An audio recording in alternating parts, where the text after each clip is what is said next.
Good morning, my dear friends. So today I am going to make a nice mendya korambu, that is what we call in Tamil. There are two things, it's called as mendya korambu and vatta korambu. Mendya korambu when you use vegetables and when you use only vattals, like what do we say, we call this as manathakkali in Tamil. I am yet to learn what this is in Kannada. So when you use something like this or sundaka, it is called as vatta korambu. Today I am going to make mendya korambu, okay, with drumstick and tomatoes. So ingredients that you need is, this is fenugreek. I have added about 1 tablespoon. I have taken a tablespoon of chenna dal. I have taken 2 tablespoons of dhania. My spice levels are extremely low. So I have taken 2 red chilies and for frying, and for the color I have used about 4 to 5 byadye, and this is til. Now these are the things that I am going to dry roast and then powder. You must be wondering, many Tamilian friends of mine must be wondering, Asha, why are you doing this? In vatta korambu we do not dry fry, we just do it. Well, I dedicate this dish to my mother, Srimati Jayalakshmi, who is no more. She had an amazing way of making mendya korambu that I loved in my childhood. Now the other ingredients that I will need for making a lovely vatta korambu will be turmeric, sambar powder, tomato, curry leaves, about 3 to 4 drumsticks, salt to taste. To garnish finally, I'll need groundnuts that my son Hari loves a lot. He doesn't like to eat dishes without groundnuts in it, so to help him out. And this is mustard, some methi again for garnishing, for tempering, a small sized lemon because we have a lot of tomatoes already in it. We have 4 dry chilies and 2 teaspoons of dal for tempering finally. Now, you may use any vessel to make a vatta korambu, but I would prefer either a clay pot or a kalli chatti that you make, and generally vatta korambu is made in a kalli chatti or in a clay pot. Now to fry my items dry, I have a cast iron small kadai that I am using, and most important thing that I need to tell you all is the main ingredient of vatta korambu is to use gingerly oil. So I am taking about a teaspoon of gingerly oil at first to fry these things. Now I will add some methi at first. Let the oil heat a bit. When the oil is heat and the pan is heated, methi does not give out the bitter flavor. That is what elders in the family have taught me. So here I am. The pan is already hot. So just give it a fry and allow it to become red. The methi has become slightly brown. I add the chana broken dal. Allow it to become brown. I am getting lovely aroma of methi. Allow it to fry for a while.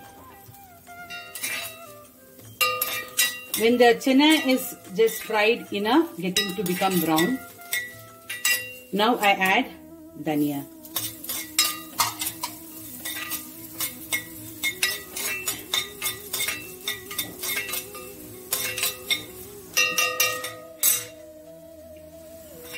If you see, the chana and dhania have both roasted up.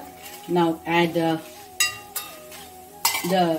both the chilies here. Allow it to cook, to fry a bit.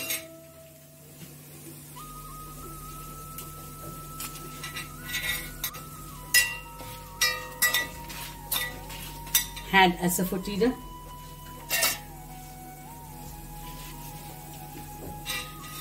A very ancient dish, but a real delicacy in my family. My friends in Doha, my Chandrika, my Geeta, they were all big time fans of my vatta korambu. In fact, today morning it was Chandrika who asked me to make this signature dish of mine because she loves it. I used to usually make it with just tomatoes. Today I said I have little bit of drumstick, so why not? The aroma is simply fine and fantastic. And I would like to have the curry leaves put in this a bit, because I see people waste curry leaves, so I don't like it. So I like to add the curry leaves and fry it and powder it. So here I am frying them. Now I take out the fried stuff into a separate cup, allow it to cool a bit. And now in an empty kadai without any oil, I separately fry the white til until it splatters around. You see, it's a good amount of til. It's good for health. So I add til until it splatters around. It's getting heated up. Fry the til until it splatters around. If you can hear the sound, it has started splattering.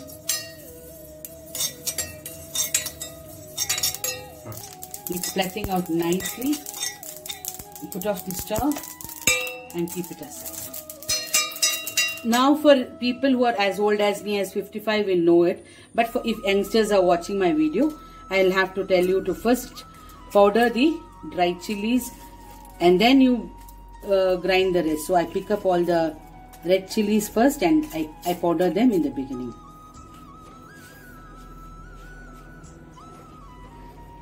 I ground the red chili and the other things like dhania, dal and all that stuff. Now this is the trick. Put the til and just give it a pulse. Don't have to powder it very well. That makes the aroma fine and til is still there.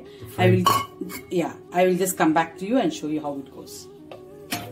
Now I have kept my kalli chatti on the stove. I don't leave it there for a long time. I immediately add the soaked tamarind water, very little amount of soaked tamarind water. I add the boiled drumsticks.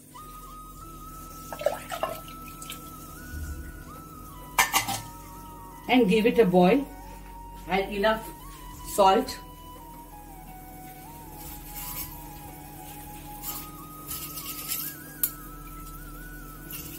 I add little by little. I'm not a person to add a lot of salt at one time. And I give it a nice boil. I also like to add hing, a lot of hing in my dishes. Give it a nice boil. Since it's a diabetic recipe, I don't want to add jaggery. Otherwise, I've seen my mom say, to add some jaggery, but I wouldn't. This is 2 tablespoons of homemade sambar powder that I learned from my mentor, my guru, Srimati Yogambar Sundar. After 35 years of my life, I learned to make this from my guru. She's an amazing person. You should watch her YouTube also. Yogambar Sundar. She has a lot of fan following. Amazing person, a great friend of mine. So here it is. Let the sambar powder and drumstick boil and add the tomatoes.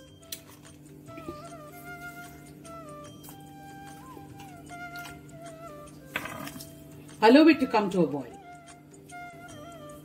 Now if you see the Vattakozhambu is boiling very well. It was full, now it has really come down. It's boiled well. The raw smell has gone. People from Tamil Nadu generally add only tamarind to the Mendya Kozhambu or Vattakozhambu. Since I was always born in Chennai but brought up in Bangalore, I add tomatoes because here we believe that we don't use a lot of tamarind but we add a lot of nati tomatoes. Since I got a lot of nati tomatoes, I prefer tomatoes to tamarind. So the curry, the sambar or the Vattakozhambu has really boiled well. Now I will shift it to the other stove and get ready for my tampering. The curry is removed from the stove. It's not on. But this is the best part about kalli chatti, mannu chatti, is that it's still boiling. It continues to boil for another 5 or 10 minutes. That is the best part of, Vattakozhambu. Using the kalli chatti or mannu chatti. Now into a kadai, I am pouring cold pressed gingerly oil. I am using about 3 tablespoons. We'll add, after the oil is hot, we'll add mustard.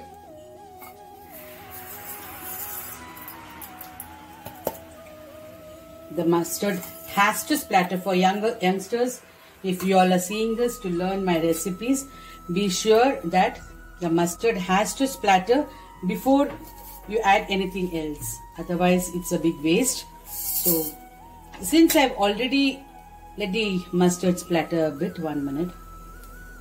If you are hearing it.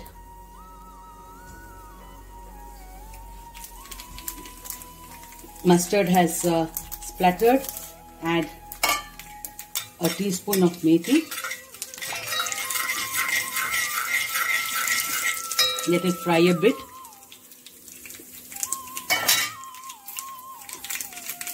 Add a small tablespoon of tur dal that gives the flavor.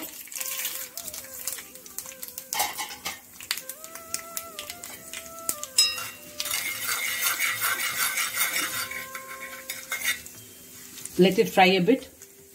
Add the red chilies.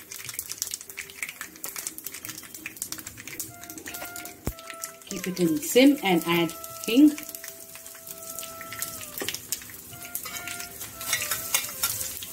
I pre-fried the groundnut separately, so I don't like to add it after I tamper the mustard because I need the texture there.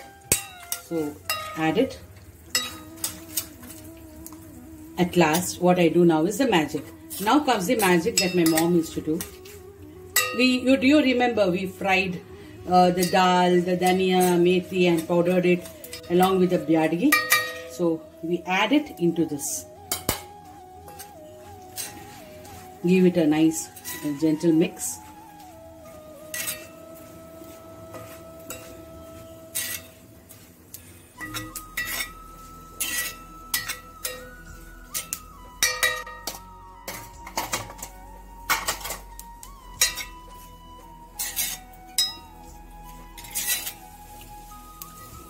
If you see, it's giving a fantastic aroma with the til and stuff. Now put off the stove.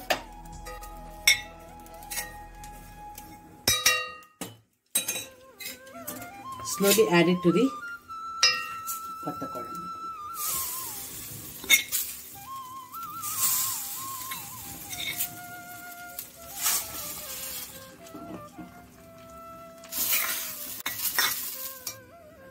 See how beautiful it looks now.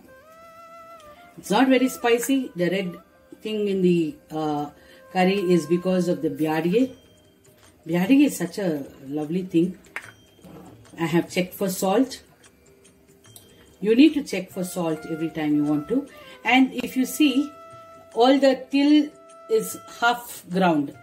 This is the texture that I love. It's not completely put into paste. Give it one boil one more time for the masalas to join together.